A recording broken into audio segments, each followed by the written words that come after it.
Hello and welcome to the Health Detective Podcast by Functional Diagnostic Nutrition. We bring you interviews from people who have conquered the trickiest of health challenges using the functional diagnostic nutrition philosophy and similar healing modalities. You're going to hear from experts who have been through the ringer with their health issues and yet managed to come out on the other side. You can always visit us at functionaldiagnosticnutrition.com, but for now, here is today's episode.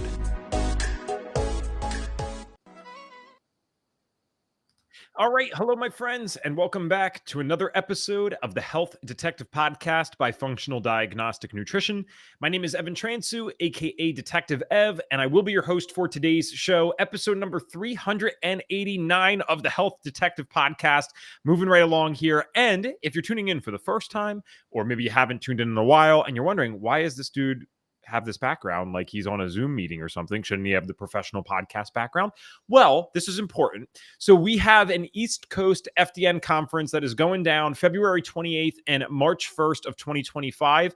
By East Coast FDN conference, what we mean is that Reed is actually teamed up with a conference that was already happening. He decided to be the main stage sponsor, and then we invite a bunch of FDNs there so that you guys not only get to meet 100 plus FDNs, but you're going to get to meet other people that are in these communities as well, in the biohacking space, functional medicine space. This is something that, we stress to you guys all the time, but when you network and when you get involved with other like-minded people, that's when things with your health, your business, just honestly, life satisfaction and relationship satisfaction, all of that stuff skyrockets. I feel like so many of us in this space, we're like the black sheep of our families. And, our families might respect and love what we do, but it's not the same as being able to talk to someone about this for a while. It's one of my favorite reasons for podcasting. I get to meet awesome individuals all the time. So getting in person is a great thing to do. We would love to see you guys there. If you go to biohackerexpo.com, that's the name of the conference itself, and use code HDP, like Health Detective Podcast, at checkout, that'll give you 50% off all tickets.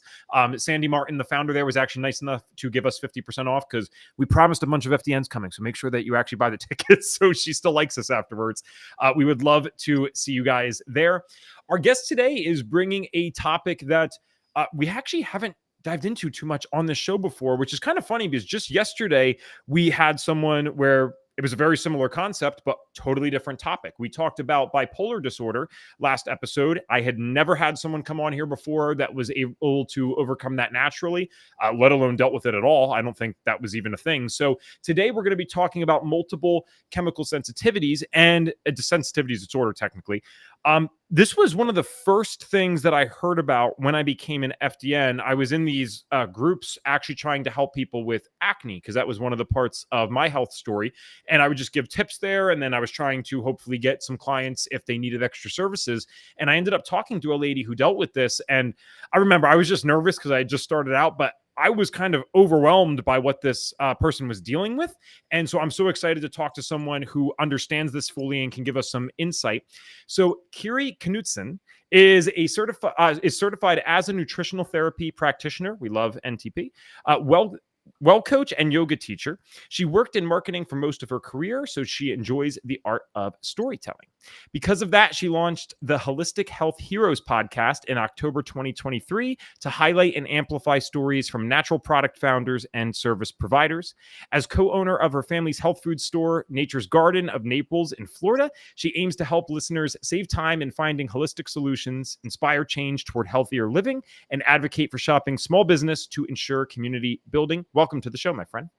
Thank you so much, Evan. I'm excited that you guys are going to be in Florida since that's where I'm based out of. So I'm in Delray Beach, as we had said before the open there. And my family store is in Naples, which is why podcasting was a great fit. I was about to say, my friend, a health food store in Naples, Florida. I'm 29 now. When I'm 70, you guys can find me there. I think that's exactly what I will be doing towards the end of my life. Is I'll have this awesome health food store in beautiful Naples, Florida. That sounds absolutely amazing. So how we always start off this show is we like to ask people, what their symptoms kind of look like at first and when did they begin. So I don't even know if that I'm almost positive it would have preceded finding out about kind of the multiple chemical sensitivity stuff. So let us know, when did your symptoms begin and what did they look like originally? Sure. Well, it kind of like boils down to a story, right? You remember like these instances that happen in your life because it plays out kind of like a movie in my head when I think about it right now. And I think I was probably early 20s or somewhere in my 20s. And a friend of mine was getting married. So she was having a bachelorette party. So a lot of us girls got together and we were super excited because her mom was actually going to come with us. And so when her mom came over, we gave the mom a big hug. And I remember starting to feel almost woozy right away. And we were getting ready to go out to dinner. So I was looking forward to that because I'm a person who loves food, having studied nutrition, and it's always been important to me. So I'm not one to skip a meal. But when we were welcoming the mom, I started to notice like, I'm just not feeling right. What's going on? Suddenly I'm nauseous. Suddenly I'm dizzy. Suddenly I'm, just not, I'm off my footing. And we drove to the restaurant. My condition started to, get worse and deteriorate. As we got into the restaurant, I was at the table just to get a glass of water and I couldn't function. It was almost like, shaking. Now I know that there are actually seizure-like symptoms that you can have if you have multiple chemical sensitivity. So looking back, it was kind of like that. I mean, it was sort of really shaky and my body was just telling me, go to sleep, go to sleep, go to sleep. So I left the table, went to the car and slept the entire time while everyone else was enjoying the evening and they just had to drop me off. So I think that instance really sits in my mind because it was disruptive to not only my experience, but everyone around me then. Like it was, you're embarrassed, you're confused, you're feeling physically ill and you don't have any idea why. And so yeah, that instance was kind of the kicker for me. And then, this spills over into my mom's story too, because my mom had a variety of health problems, but that, to be fair, that's a whole other podcast. But I will say that through her experience, I also recognize like, hey, wait a minute, like what's going on here? This is happening when it was a reaction to her perfume. So, that was why I mentioned her mom, because it was definitely something that was, it happened with that instance, that experience. And that's a touchy subject because people really love their perfume. I gotta ask, were you someone that dealt with like little skin things or headaches before? That just seems, I believe you. I'm just wondering if there was anything that led up to it, because that sounds like a fairly dramatic first set of symptoms to have. Did you have any other little things that people otherwise consider normal before this? I think growing up, I was sort of a sensitive kid, right? I was extra sensitive. Like maybe I would, if I missed my sleep or rest, I would get sick. Or so I think, probably something maybe immune system wise, maybe exposure to some chemicals. I'm from farmland. So there's, agricultural chemical exposure potentially. But one of the challenges with multiple chemical sensitivity is that there's no real diagnosis of this. The American Medical Association doesn't even really acknowledge that this condition exists. So to be diagnosed with it is not really something that happens, maybe more now, but definitely not then. Actually, yeah, I wanted to talk about that too. You can please. I'm a podcast host that talks all the time. The way I look at it is if I talk enough, I'm going to say something wrong because I'm human. Multiple chemical sensitivity disorder. I feel like I'm the one who threw the disorder on that. Is that even how it's usually called? As far as I know, it's just multiple Okay. chemical sensitivity, but there are some other names for it, like environmental illness, or there's another one that's sort of a clinical term, which is idiopathic environmental intolerance. So these terms are kind of floating around out there in the ether, all having to do with, exposure to low levels of chemicals like air pollution, mold, fragrances, pesticides, cleaning agents. Those kinds of things usually are triggers. Gotcha. All right. So let's go back to the story itself. So you have this experience that was kind of the first of something bigger, but you acknowledge, hey, I've always was kind of a sensitive kid. And the reason I ask questions like that too is because I want people to have it ingrained in them that our bodies are typically, not always, but typically giving us warning signs that are uh, evident for years prior to major things happening. It's amazing though how many people I've talked to with cancer diagnoses that did not resonate with that. Sometimes they're just like, I went and felt like crap, and all of a sudden I had this. Maybe they're not as aware of their bodies. I don't know. But anyone else, it seems, with autoimmune, digestive disorders, mental health conditions, they all seem to have these other things that were little warning signs that people told them were normal. Take an Advil, be quiet, whatever it might have been. So this first big thing happens. What was the progression of your symptoms after that exposure where you're, sitting in the car sleeping for multiple hours while everyone else is hanging out?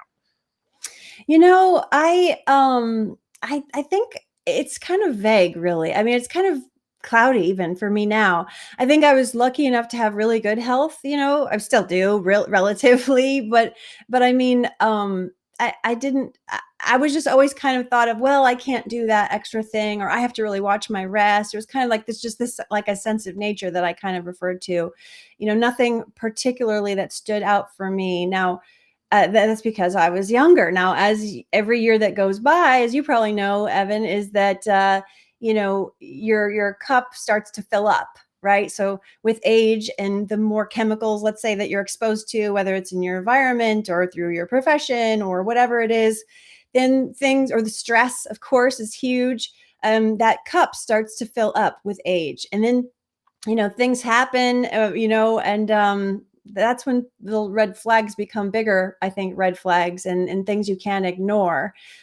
So I feel relatively fortunate. I know there's some more severe cases than maybe what I've experienced, but I feel so passionately about this topic because I don't think that people know what it is. There's, like I said, like it's not even acknowledged as a real thing by sort of the conventional medical community. And that kind of, to be honest, just um, really irks me. It really is kind of disturbing to me that people are suffering. I mean, I looked up some statistics to try to get a number on this, but of course, if you can't diagnose something, if there's no real diagnostic path, then how can you quantify and say how many people have it? So I've heard anything from like 6 million people to 55 billion people might have multiple chemical sensitivity. I've heard a statistic 1 in 4 Americans has some level of this. I mean, there's millions of people that are suffering from something that can't be named by the conventional medical system. So it's frustrating for me, and that's kind of why I wanted to talk about it today. Yeah, I was about to say maybe that's the better track to take. So let's define this thing. Now, whenever we're talking about something that some of Western medicine might not recognize, or even something that they fully recognize, like the bipolar thing yesterday, it's a cluster of symptoms that we're kind of seeing happening as a pattern, right? Like, okay, and that's why even with many diagnoses, you don't even necessarily have to have identical symptoms to the person with the same diagnosis, but you might meet like 6 out of these 10 or 7 out of these 8 or whatever it might be. So what are some of the common experiences and symptoms that these people have? Yeah. So of course there's the nausea, the dizziness, the headaches, the upper respiratory discomfort. People can even have like runny eyes or stiff joints. As with breathing, anything, your chest, your throat, that could be, painful. Also things like fatigue, lack of concentration, depression, maybe memory issues. One thing that I had recently, actually, because that instance I told you about happened a long time ago, right? But recently, and this is related to another symptom, is mood disruption. So usually when I have people come to my house to check my air conditioning, and we're living in South Florida, so you got to do that, or otherwise you'll be in August and you have no AC. You don't want that. So I have them come every 6 months to check the AC, and usually I'm on top of it, and I make sure to say, hey, don't put anything, foreign, or don't put cleaning chemicals in the filter. Just use vinegar or whatever like that. Well, this day I was sort of distracted. I had my mind on other things, and they put something in there, and then they left, and I was like, uh-oh. What did they put in there? It's throughout the whole house now. And I was like, darn it, I missed the opportunity, to warn them that day. And I kind of just, it registered, but then I went about my business, doing things. And then I started to get in a really funky mood. So one of the symptoms of this is your mood can be disrupted. And I started to feel really negative. So really negative. And I was talking to my mom on the phone, and I'm like, I'm just really upset now. I'm mad, and and then we talked about, well, what happened today? What'd you do? What did you eat? We go through all that. And it was like, oh, wait a minute. That's what happened. This could be that, and we're just piecing things together, because it's not like you can go, oh, let me, take this test or do this urine strip or something. It's going to tell me that's the answer. But, That's what happens. I love that you have this relationship with your mom where you are able, I mean, I'm sorry these things happen, but it is kind of cool that you guys can talk about this openly where you give her a ring and you're like, let's go through the list of things that we did wrong today because you have this health food store and, you have the podcast. It's awesome. Um, okay. So how did you get to the point where you started to identify, if you will, with MCS? Because obviously it's something that you agree that, hey, you experienced. So how long did it take? And like, what was the aha moment, I guess, before you realized, oh, maybe this is what I'm experiencing? You know, to be honest, it's hard to say. I just know that has a severe impact on my life. And I've heard from people, other people in my circle of influence, people I talk to, people I meet, where this might come up, that it has an impact on them too. So when I say impact on my life, I mean, thankfully I live in a beautiful place like South Florida where I can go take a walk on the beach throughout the year. And you know how when you're at the beach, maybe you don't know, but it's windy, often windy, right? There's a breeze that comes off of the ocean. It's the freshest air to breathe. But when I walk by another person on the beach in that windy, fresh air environment, I can smell their laundry detergent. I can smell their perfume, and it chokes me up. Like I have trouble like breathing for a second. It's like it's just an uncomfortable. Like what happened there? Oh, wait a minute. I was downwind of that. That chemical smell. And I feel that people just don't know the detrimental effects that this is having on their health. It's something I want to scream from the rooftops, which is why this is a great opportunity to just bring it up, make it, raise the awareness. And another thing is, I was doing a lot of networking. I still do a lot of networking, but when I was doing that in a certain environment, I would, meet some wonderful people that happen to love their perfume. And we would give it a hug when we'd see each other. Oh, hi, nice to see you. You do that. And as you get to know people, and that smell would stick on my clothes. And I would go home and I would have to change my clothes because it's so, it's just a negative impact. And I know I'm breathing the chemicals. I can smell it throughout the day. It's quite amazing. Like if you don't know that feeling, how much it's disruptive to someone who might be sensitive to this.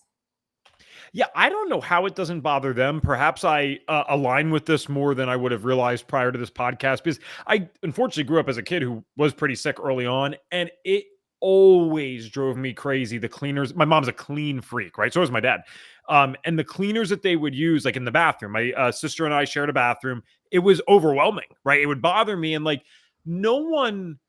It's not like my mom and dad loved the smell, but I always felt that I was experiencing that differently than how they were. Cause I'm like, you guys are the ones cleaning. Like, I'm in the other room just hanging out, being a kid doing nothing. And it's completely bothering me to the point that like, I just want to get away from it, which is weird. Cause I don't think that, I mean, it's like you said, some of this stuff's hard to remember. I don't know that I would have ever said that I got nauseous or got a headache directly from that. I have no idea. Maybe I did. I just know, even still to this day, but definitely back then, when I smell those things, there is just the word bother comes to my mind. I don't want to smell them. I don't want to get near it. If I'm in the cleaning aisle at like a store, that bothers the heck out of me, or like candle aisles. I don't like either. So I wouldn't be shocked to find that either maybe I still do, or at some point kind of fell into this category of being sensitive to these things. I definitely don't like them. I definitely don't use them in my life. So what's cool, or not cool because I wouldn't wish it upon you, but interesting about your story is we bring on a variety of people on this podcast. Some get on with certain conditions that they are completely symptom free of. Others are like you, where they're living with this thing and they're able to bring awareness and say, hey, these are the best tools and tips I have for now. I think not only is that appropriate, I think it's often more relatable to a lot of the people that listen. There's very few people that listen that I would say don't have any health symptoms, right? Why would you listen to something like this if you were completely symptom free? So what are some of the things that you've used so far, learned so far, that have helped you, live an overall normal enough life? Obviously things can set it off still, like you said, but, I talked to you on the phone. I'm talking to you now. It seems like you're in an overall happy environment and you kind of have your routine figured out. So what are some of the main things that have helped you so far?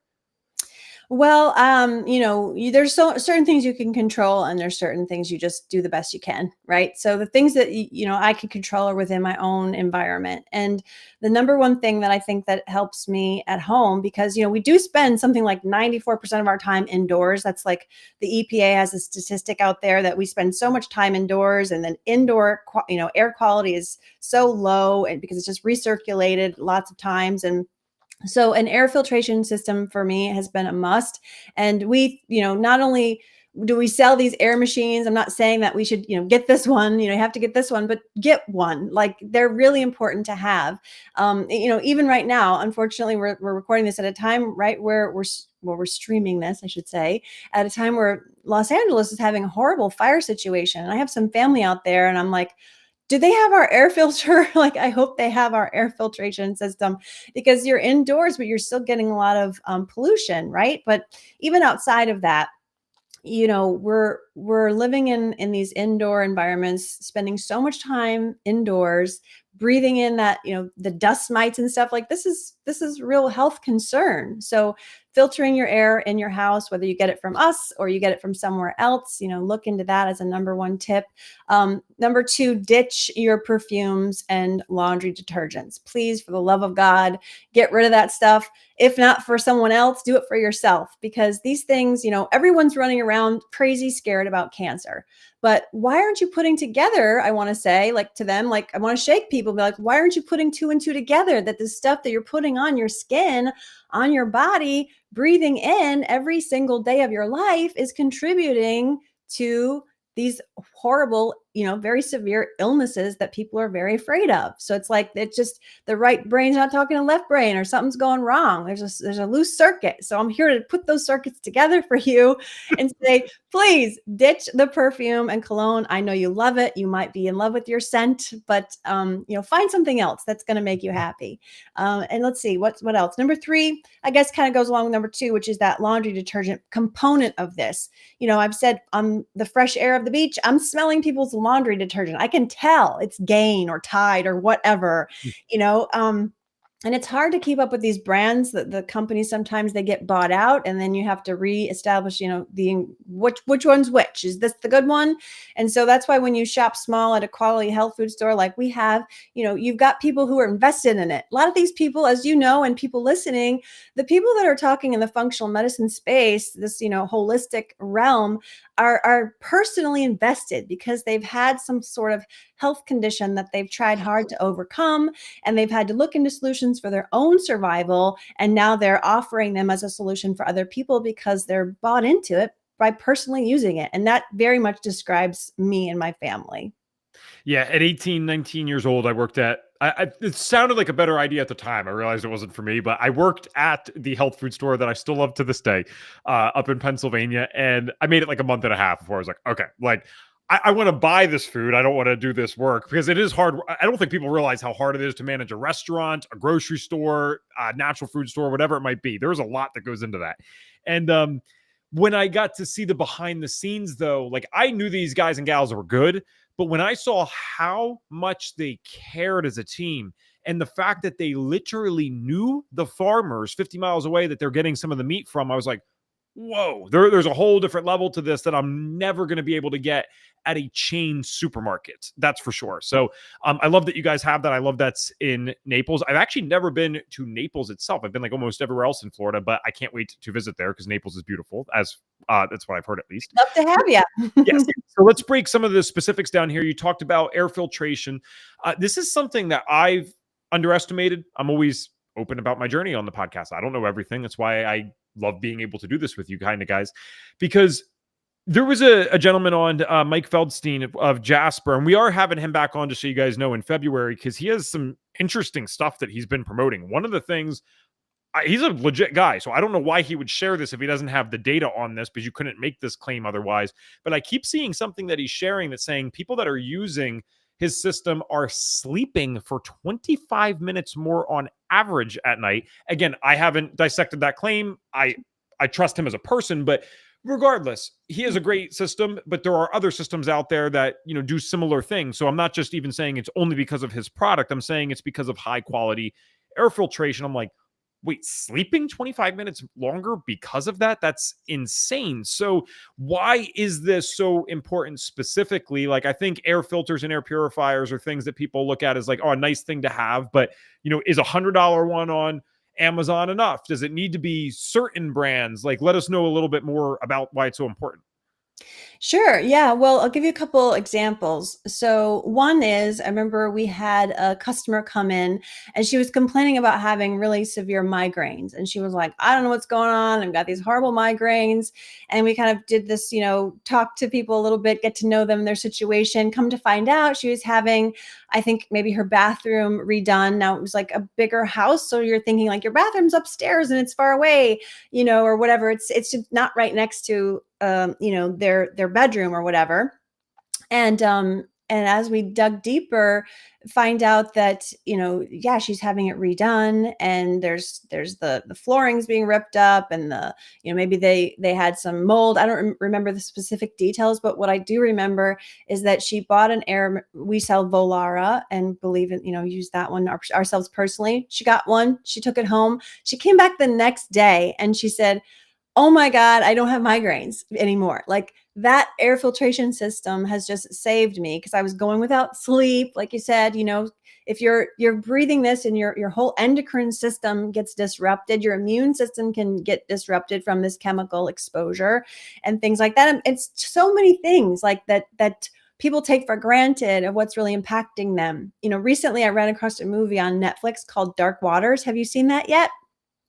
I'm not a Netflix guy. I haven't heard of that, but okay.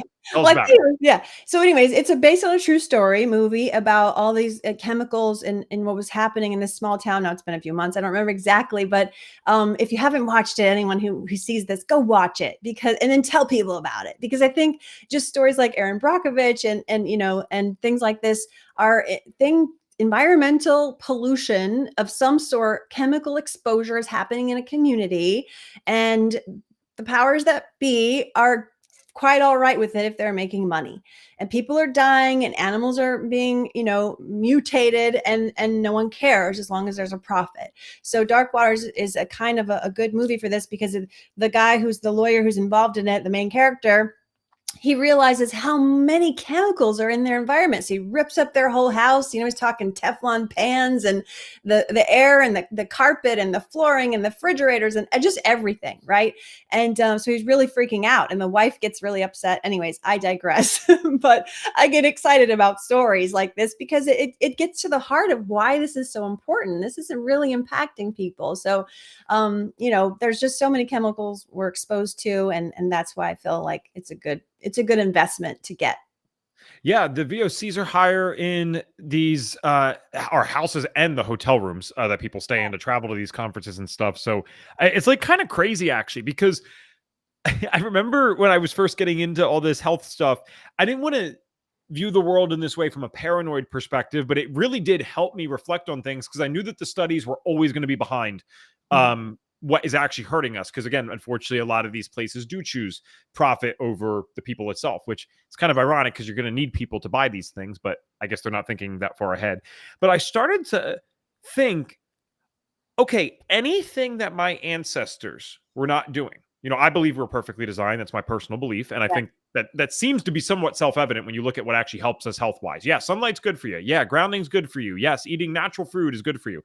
So it's almost as if anything that we do that our ancestors would not have done or not have experienced is not necessarily bad. I'm not saying that, but it is subject to being something that's harmful, right? Sitting all day, oh, go figure, that's harmful. Living inside, you think, well, that's shelter, that's fine. It's like, yeah, but when you never open your windows or you keep them closed more often than not, turns out that air quality, that's not how it was designed. Even the windows I have right here, if I'm getting natural light through that, there's this brilliant doctor, Dr. Jack Cruz, he talks about that is still artificial light. And you're like, what are you talking about? It's a clear window. It's not artificial light. He's like, yeah, but it filters parts of the light, some parts that you can't see. So in a sense, it artificially creates an artificial light. I'm like, oh my gosh, right? And this is, again, you can get way too paranoid with this stuff. That's not what I'm promoting for people, but it's like, we are doing so many things out of alignment. It's almost amazing we're not sicker. And that's not to underplay the fact that 50% of people have a chronic disease, but it's kind of crazy that most of us can go to work. Most of us can go to the gym. Not everyone, most of us can, have kids. Most of us can kind of live for 70 something years. And it's like, how? I feel like if I changed any other animal's environment this significantly, they would have been gone, years ago. But then, as you already kind of mentioned the powers to be, they also have the pill solution to keep you hanging on. You're not going to feel great, but you can hang on long enough to, keep participating in the job force or workforce and keep paying bills and all that stuff. It's really Right. kind of an insane thing. So I appreciate you bringing some light to that topic as well. Yeah. I mean, you said something in there that I was looking for notes that I made, because just a few weeks ago, I wanted to kind of gauge my community on Facebook. And I put out a couple polls, like very informal, like polls, right? I just had a question out there one day and I said, what would you say if I told you your perfume or cologne was killing you? And I worded it that way, maybe kind of sensationalized a little bit so that people would actually respond, just to see, like, what if I told you this is really killing you? And a couple of responses I got were, if I really truly liked my perfume, then I would say we're all going to die anyways, so I wouldn't stop wearing it. Or I don't care. Literally, people would say, I don't care if someone tells me your perfume is killing me. And again, that feeling of like we're all going to die at some point. I was like, okay, so to your point of you can't get too paranoid and worried about everything. Like, I understand that, but what I'm talking about is like quality of life. Like, okay, yeah, we're all going to die sometime, but do you want a long quality of life, or do you want to get sick with one of these really, really horrible illnesses, right? And then the next day I wrote another question and I said, well, what if I told you your perfume or cologne was killing me? Like, how would that make you feel, or what would you say? And some people said, I'm a huge lover of perfume. I'll never give it up. I won't stop wearing it. Some other people were like, wait, are you talking about you, or is this hypothetical? And so like, I think they would respond more caring if they knew that it was actually about me. But another one said, I think you should probably stay home. And I thought that was pretty ironic, considering that we've just come out of a time where everyone really bought into a respiratory health issue, yet they're going to point the finger and say it's your problem. Yeah, there is a bit of irony there. Yeah, a bit. It's not actually the statement in and of itself, although I get, yes, if I was on the receiving end of that, I would not like it either, but it's the logical inconsistencies with those types of beliefs that are a little bit interesting. It's like, if we're going to do it for one thing, we got to do it for everything. Right. But this is why I really enjoy conversational podcasts, because I never know where it's going to go. And I think that's an important thing. Those responses that you got are really interesting in the sense that it shows there's a larger philosophical conversation that comes with health stuff, which I actually think is valid. And I actually support to some degree, because guess what?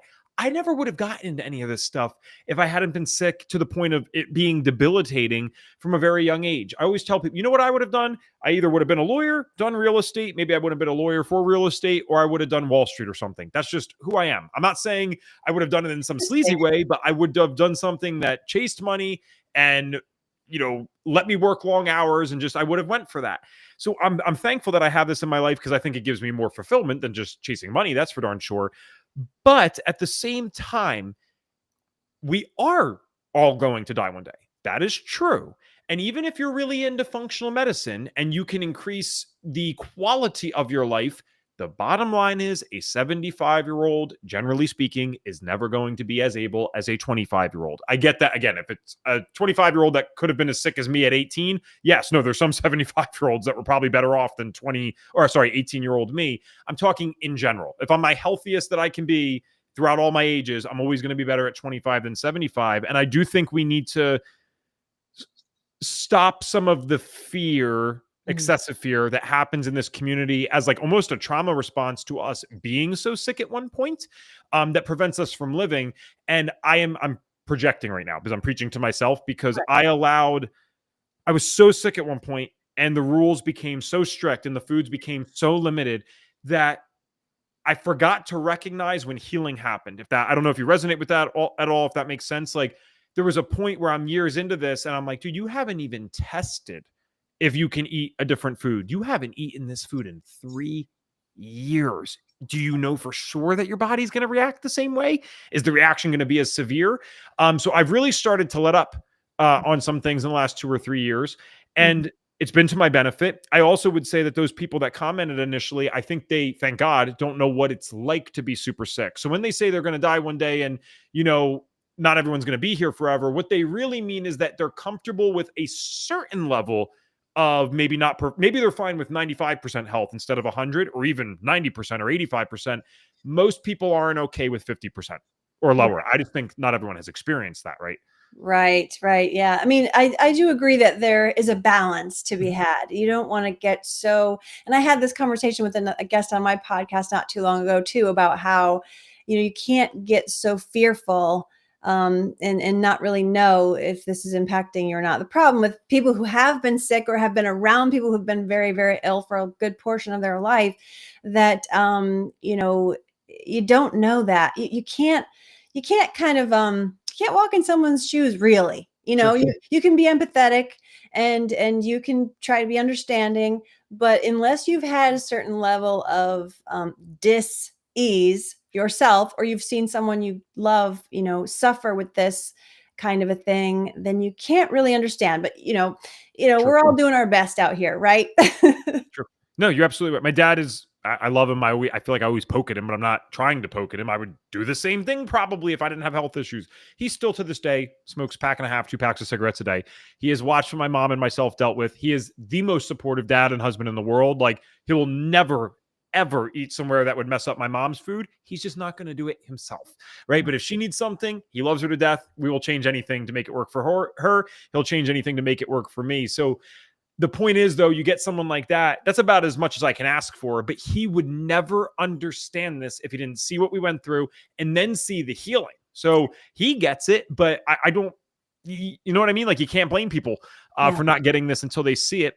Amanda looks like she has a question here. All right, Amanda said, oof, yes. How does one even know they've reached the end of their healing journey? I became obsessive about food to the point it felt like an eating disorder. How do they know that? Do you have any opinions on that? Wow. How do you know you've reached the end of your healing journey? Obsessive about food. I'm just letting that sink in, Amanda. Yeah, I mean, I think we have a bit of it's kind of like a whisper, or like an intuition or a gut feeling. I mean, maybe you're ignoring it for a while and then something will happen. You'll have an experience. It's that little tap on the shoulder you get. It's like you said before, like, wait a minute, I haven't tested this food in a while. I should test that now. Something occurs, something happens. That's why I think it's good to, in all these conditions that we talk about, the nervous system has become such an important piece to this. And so when you learn to quiet your nervous system and you do like some sort of self-soothing exercises to calm that nervous system, that can be very healing in a number of ways. And one way it can help you listen. Yeah. Amanda, if I had to throw something in there, I don't want to give you a cheesy metaphor, but I think we can kind of relate this to our own situations. Most of us would never have gotten into this space if there wasn't a time where we metaphorically felt like we're in the deep end without a life vest, right? We're drowning. And then the life vest gets thrown. Maybe that's a medication, surgery, whatever, right? So you're still in deep waters, but something's holding you up. I think there's a point. Again, I'm so sorry. This is cheesy, but I'm trying to do the best I can. There is a certain point where we're no longer in the deep end, or we're actually like right next to the shore and we can grab on any time that we need to. And we're still living and restricting as if we are in the deep end without the life jacket. That is the best analogy that I could give, I guess, into how I experienced it. So I realized, dude, I'm at the shore. If something goes wrong, I know exactly what I need to do. I've done the tests. I have the information. I went through FDN. I got the best people in the world around me in the graduate group. It's like, one thing is not going to be the thing that kills me here. I got sick from my grandmother having awful health habits her whole life, then giving birth to my mom, who unintentionally, again, had bad health habits her whole life, who gave birth to me. And then it still took 18 years to really get sick. I mean, I didn't feel great at 15 either, but even at 5, I could live. 10, I could live. It wasn't until 15 to 18 years on this earth that I felt terrible. So if I'm at a point now where I'm starting to feel better and I can do things that I never was able to do before, one food choice, one night out, one staying up late, I guess kind of the same thing as a night out, that's not the thing that's going to kill me. You know what I mean? Yeah. I did want to talk about some of the things that, like you said, asked me before, what are some of the things I've done to cope, or what Yeah. in general, like I do some of this stuff. I'm not always perfect on my regimen, as I'm sure you can relate. But I'm always trying to improve. One thing is, and this community knows this, is like to cut off the adding more toxins, right? So we want to try to eat organic or as clean as we can, dirty dozen, clean 15 list, that's really important. And then your gut health, sealing the lining of your gut. Of course, there's lots of different ways to do that. And I was just reading about, I think it was colostrum and how important that is. That's something I haven't really delved into. Maybe you can speak to that. There's also your environment to consider. Like mold is highly aligned with this condition. And I know I had a job at one point where I had an office. I had graduated finally to getting an office, and I was so excited. I was like, yes, I'm getting that office over there. Well, come to find out, that office had flooded. And as I was in that office and rejoicing that I had made it that far to get one, I started to not feel very good and have headaches and things like that. And I said to one of my colleagues who had been there longer than me, hey, I've got these headaches. And they sort of suggested offhandedly, or like just casually, well, maybe it's because your office had flooded and there's water damage. And I was like, what now? Excuse me? And I had the folks there. What are we going to do? I think there's mold in my office. They came in, they popped open the drywall. Oh, sure. Look, here it is. And then the conversation began about, what are we going to do about it? And they said, well, we'll just bleach it. And I said, oh God, please don't do that. Please don't bleach it. And they went against my wishes because they thought I was probably a paranoid, crazy person, and they bleached it anyway. Well, then I had bloody noses for a good solid amount of time, and I refused to work in that. So, I think a lot of people deal with these kinds of situations, because I live in South Florida. I hear a lot about mold exposure. And so I can't help but mention, because these are, like I said, these products that I use to try to cope with this problem. We carry them in our store for a reason, because we're using them ourselves. And another one is this laundry additive, and it's an amazing product. In fact, you know how sometimes your laundry or your washer like gets kind of that funky smell? Have you had that happen yet? I've had it happen in certain apartments, sure. Yeah. So I just had that happen. I was like, oh, great. But I used the additive like 3 times in a day, and that's gone. Like it washes away mold spores, bacteria. And I just use it all the time. Not to mention, like when you buy new clothes, there's chemicals on those. You need to wash them before you wear them. God, there's just so much to say. Like I said, Evan, I'm just really passionate about getting the word out about this. I think part of the reason is because there is that denial that it exists. And the only reason there's denial is that there's not like a medical community can't agree on like the biomarkers. So just because they can't agree on what this is, and here's how you test it, and here's the protocol to fix it, then they just dismiss it and call people crazy. And that really that makes me angry. So when you get angry, you can use that emotion to do something about it. So that's why I'm talking about this. Yeah. I want to kind of go back to what you were just talking about with the laundry thing, because I forgot to ask this before. So do you have any because you mentioned the additive, but do you have any products that you do use? Like, all right, you throw a load of laundry in, you got the gym clothes, whatever it might be. Are you actually using anything? Are you one of those people that's just using water? I know some people like that. So I'm just curious, like, what do you recommend and use?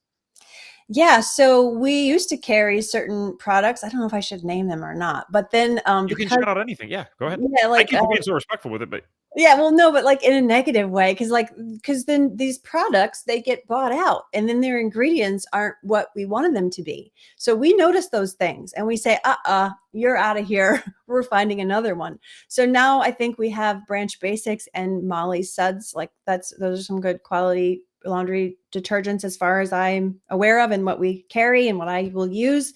I use very sparingly, very, very little. As far as laundry detergent goes, but the laundry additive I always use. And, one thing I think that's really important with this conversation is to pound in our brains and then share, because like this, like you said, this community, we're tapped in. Like people who listen to this already know kind of some of this stuff, right? They know about detoxification and they know about vitamins and supplements and things like this, testing through FDN and et cetera, nutrition. We're in the same boat, a lot of us. But what we can do, and that's what I want to do, is my mission is to advocate for these things, so the additive is something I always use, and I get off on tangent and I forgot what I was even going to tell you. What was your question?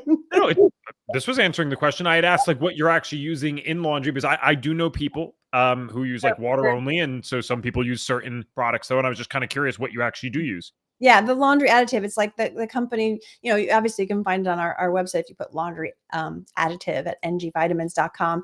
But yeah, the thing is, I think it's EC3, or that's the company name. And another product I have to mention, because I have friends that really love. We just came out of like pumpkin spice season, right? We just came out of like the fall and the pumpkiny smell and the fragrances and the candles and all this stuff. And I beg and plead with them in a non-obtrusive way. I'm not too pushy about it, but I do try to raise awareness, plant a seed at least, and say, hey, you might not want to spray that chemical solution throughout your house. It's the smelly smell, that stuff, whatever it is, or the plug-in thing or the spray. And so we have this amazing probiotic like air freshener. It's the one thing, that's where I was going with this. The mantra that I want to beat in our heads and then share with other people is that clean is the absence of smell. So when something is truly clean, there is not a smell to it, right? Like your mold-free laundry additive, that's just a fresh air smell. Like this probiotic spray that we have, which I had the founder of that company on my podcast. In my opinion, she's like a genius inventor, amazing person. You can spray this air freshener, right? The fresh air smell in your house. You can spray it up your nose. It's probiotics. It's amazing. So, I use things like that. And that's the mantra, is that clean is the absence of smell.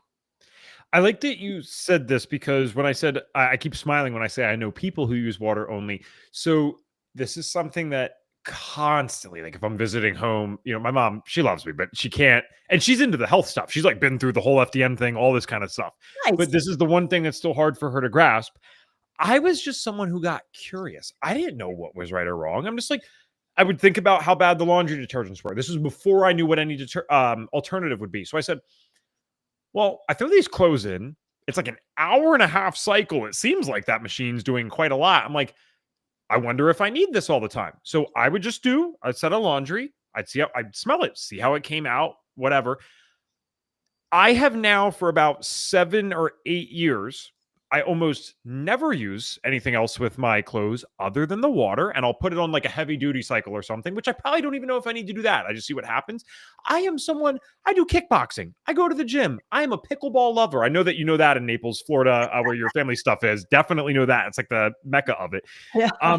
And I have had a handful of times where something came out where I was like, oh, maybe I could use something here. And then I have some natural stuff that I would throw in. But like, I've been shocked to find how many times the stuff comes out. Like, I mean, it's 99.95% of the time in 8 years, everything smells fine because there is no smell, right? Right. It's just like, okay, this is my fabric. That's it. I've been fine there. I do the same thing with dishes.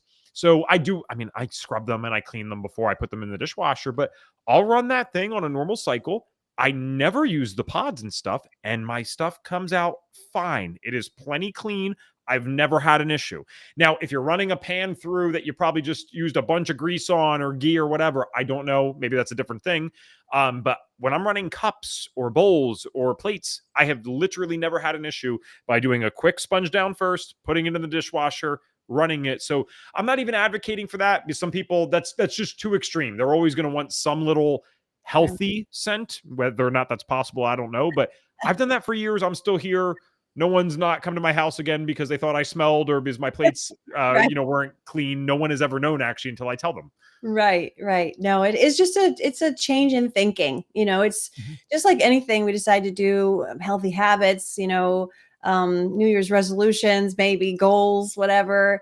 first thing before you do any of that, you've got to decide that you really want to do it. You're Yes. really committed to it, and that it makes sense for you and that you're on board with it. Otherwise, it's just going to flop. Yes, ma'am. All right. Karen said it's so hard when they just, I guess she meant just use strong chemicals at work. I work at a hospital and the floor cleaner is very toxic to me and several others. They won't change. Well, I mean, my advice for this is pretty blunt. So maybe you seem a lot more agreeable than me. Do you want to give your advice for this first? Oh, that is a tough one. I feel bad, Karen. My heart goes out to you because I know, been in work environments, like I said, and not a hospital. That's even more. I mean, they're using the bleach of the bleach, the strongest of the strong, because they think, it's got to kill everything. And again, it goes to that philosophy of germ theory or terrain theory, or is it really about killing the germs? Like, I've never worked in a hospital, so I can't pretend to know, but I feel for you. The only thing you could do is, maybe get some essential oils to breathe in between. Yeah. Yeah. What would you say? Well, I mean, my blunt advice with this is like figuring out, Karen, why you're there and what the passion and motivation is. Like, if that's not something that lights you up, then, I mean, maybe you're already doing this, Karen. I have no idea. I'm speaking to you more as a general thing because I know other people are wondering this, not you personally. If you love what you do, maybe you're a nurse, doctor, whatever it might be. If that's what you wake up and thank God that you're here and get to do this, well, again, that's kind of what we're going back. That's what I meant when we were talking about the philosophical stuff earlier. We are all going to die one day. So if it's the difference between, hey, maybe you do get sick, but you got to do what you loved your whole time, that's a personal decision that people need to figure out. I love FDN. I would not necessarily want to die to do this podcast, though, that's for sure. Speaking in schools, if you told me I can only live for another 10 years till 39, but I get to speak in schools every week, or I never get to speak in a school again, but I will live healthy, fully and functionally till 90, I would choose that first option any day. I would sign that right now. So if you have something like that, that's a decision that you need to make. If it's not that, well, then, it would be cool. You get the heck out of there, figure out something with FDN or another program or whatever you might be working on. And then you go help educate these places. And maybe you can change things more internally than you think, but I fully acknowledge you're taking on a big project with that, and God bless anyone that's going to try to change the hospital systems and what they're doing. Yeah, and as much as we saw like the sort of whatever you want to call it, the conventional medical world, the Western medical world doesn't necessarily subscribe to multiple chemical sensitivity or even believe that it's a real thing. Some organizations call it a psychiatric, problem, which really just, but there are a lot of functional medicine leaders out there that do acknowledge it, like Dr. Terry Walls or Dr. Mark Hyman, or who is it, Dr. Ben Lynch, Dr. Amy Myers. These folks all know about this, and they talk about different things that you can do to heal and get well. I know that one question I had for you, Evan, is one of the things that might be related to this is that gene, the MTHFR gene, and whether or not you're a methylator and if you're detoxifying of your body, maybe that's a problem that I have. It's something I'm curious to find out about, actually. So I was wondering, does the FDN protocol, do you guys have such a test? Is there to find out about the MTHFR gene? We have, so it's not a foundational test, but we do have access to a company called GX Sciences. And your theory is very interesting because my methylation genes, because we test for more than MTHFR, but there's a whole section for methylation. I never did it until after I felt a lot better, but genes don't change, right? I mean, sure enough, no, mine are, if you looked at it like, would you want this or not want this? You would not want this. It's trashed, right? But, and it highly that it's so funny because it's not, and I know that you know this, just for listeners, it's not just as simple as the genes, but the correlation between people who are affected by the glyphosate, by the toxins, by the crappy foods. There seems to be a very strong correlation with this set of genetic traits and an inability to deal with the things that we deal with in today's world. Like, how on earth can my dad still walk around, smoke 2 packs of cigarettes, be in his late 50s, and that man works 12 hours a day, 5 days a week? Exactly. How? Yeah, I can't do that. I would like to ask you, like, what's your, genetic background? Where are you from? Is it your dad just had this like really strong European constitution? I know my main background is French and Polish. I'm sure there's more to it. I've never done like the ancestry stuff, but I know I must be French because I could totally grow out this mustache and a swivel if I wanted to. I just keep I it love trimmed. that. I like that. So, okay, so but just to answer the question, so I could literally find an FDN practitioner and find out, do a test with them, and find out if I've got this MTHFR gene going on. I'd actually, we could talk about it off. I'd love to help you out. It's Okay, so easy for me to order that. I can just give it to you at the cost, and we can get you figured out if you have MTHFR. that'd be awesome. I wanted to make sure I asked you that before we close. Sweet. And then, so yes, we will close out here. I swear. I actually have a hard stop at 4, but I did want to hit on one more thing, which you were getting to with Dr. Ben Lynch and all those guys. One of the last points you wanted to make today was this idea that your brain is involved with this, but that does not mean it's in your head. I love that phraseology that you used. That's in the notes privately to me, not to anyone else. So what does that mean, that our brain's involved in this condition, but it's not in our head? Yeah. So, like I mentioned several times, and we're talking about how, Western medicine doesn't necessarily recognize this as a real condition. And they would like to say that it's in your head. Now, there's nothing more offensive or hurtful than going to the doctor, knowing something's wrong with you, and then getting the answer of you're fine because your blood work says so, and it's all in your head, which I know is a very common story now after having talked to so many people and having dealt with that, because that exact thing happened to my mom years and years ago. So that really hits home when someone says it's in your head, and it's not in my head. But then as you look into multiple chemical sensitivity, you find out that there are things with your nervous system, your limbic system. And that's the part where I said it's in your brain. So you can literally, when you have a horrible experience with a chemical, like the story that I told you, that can condition you emotionally to respond. Then maybe it's like a Pavlov's dogs sometime, that it's like, oh, that smell, that panic, those symptoms, horrible response. So there might be an emotional, a limbic system thing to use biofeedback or whatever, some kind of self-coaching. I don't have the words right now. Very good for you, Evan. But the bottom line is, this is not a condition that's just quote unquote in your head. There might be things you can do with your limbic systems, your emotions. That's your part of your brain, right? That will help you cope, will help you recover, will help you heal in some way with these kinds of things. But it is indeed very real. Awesome. Thank you. Last time, where can they find you? I know that I've shared ngvitamins.com for quite a few minutes here, but please let us know where they can find the podcast as well. I always tell people, I love that you guys listen to this, but I want this to be the modern day TV. Back in the day when the only thing we had was TV and radio, you had your favorite TV show, but you watched like 10 of them probably. I want it to be the same thing with podcasts. So especially if they're interested in this condition, where can they find that podcast? Yeah. So of course you can go to our website, ngvitamins.com, like you put up on the screen. Thanks for sharing that for some of the products that I mentioned. And also with the podcast, it's been such a blessing to have a podcast, so I can talk to people like you about things that, really matter to me. And I can get in touch and interview with some of the experts that I have on the show. So if you want to follow along, I'm on YouTube under Holistic Health Heroes. You can find me on Instagram at the HHH podcast with some underscores in between. Yeah. And this Instagram's tricky. So I am definitely growing those audiences, but of course you can always find me on Spotify and iTunes. Awesome. Signature question to finish up the show real quick is, if we could give you a magic wand, you could wave it and you could get every single viewer and listener to do one thing for their health, what would it be? That means you can get us to start doing one thing, or you can get us to stop doing one thing. What's the one thing Kery gets us to do? Oh boy, that's tough because I want starts and stops, but I think I'm going to have to go with ditch the fragrance in your life. This again is like something that people just don't want to let go of. They have this identity with a scent that they're attached to for whatever reason. They do say that olfactory is very powerful when it's connected to your brain, right? So maybe there's that, but look into it. Look into fragrance and what it's actually doing to your hormonal health, your endocrine system, your immune system, the connections to cancer and things like that. That's really severe. So please, please, please, for the love of God, ditch your fragrances. Thank you so much for coming on today, guys. Please check out her podcast. And if you're in that Southwestern Florida area, please check out their store. I think that'd be amazing. I wouldn't be surprised to actually find that we have some listener that's either been there before, just because they live there or whatever. We have listeners